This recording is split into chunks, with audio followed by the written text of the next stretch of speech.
Mayamu taramno uksari. Ngasigi video se SIP gi makha satharak poina. Comment section dagi laukhatage. Comment section da asumna hangbiri. SIP da thada giwa paisa se minus chatlaroidra. Minus chatpa taragadi matau kramna tawgadagi haidana hangbiri. Hariba asigi pakhum piboina video se sembani. Mayam punna miyeng taminase. SIP tawwa matamda minus natragana profit. Hariba animak laigani. SIP tawwa matamda aina lairiba jaga adudagi market se makarom da kungiba taragadi aigi portfolio da ugadi se minus oina uba phangani. Aina lairiba adudagi market se matharom da kakakhiboy taragadi profit oina uba phangani. Amuka hena gyan tananaba stock to oina pusenjarake. Stock ka SIP ga se masim manauni. Stock ta any ama khallo. Stock amada aina buy tawre. Buy tawriba se lupa sama da laire.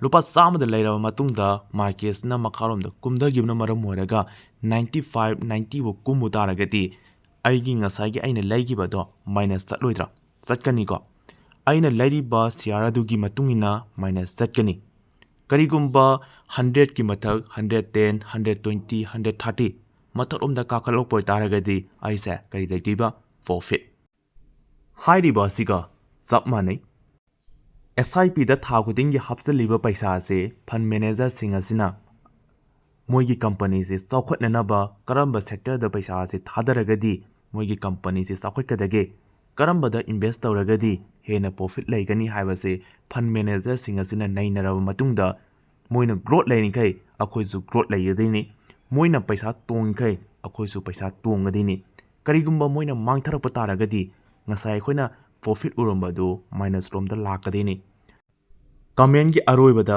paisa asi mangtharak pataragadi matau karamna tawgani haidana hangakpo question adugi pakumna sumaina thamjage market haibasiti up down ni singnaba si koknabada makta SIP tawriba company asigi news khara yengbiba tare news si yengaba matungda company ase kari phibamda chatli kari kamaina tawrige haibadu nainaba ma mathau tai hairibasi nainabasu tallaba aduga hon tawbasu ngamaroi haiba taragadi yonthokibada thoina akaiba leite sigi area sarwasida hainingba wahai ama lei SIP tawge hai taragadi company anidagi taadana SIP tawbiyo company ma down satpa matamda company amaduna phugatkani SIP taw haidana sapmanaba maphamda SIP tawba taragadi sapmanagani aduna tongan ba sector sing khallaga SIP tawgadabani long term prime gi damakta oi taragadi khwaidagi afaba maphamse SIP ni haibase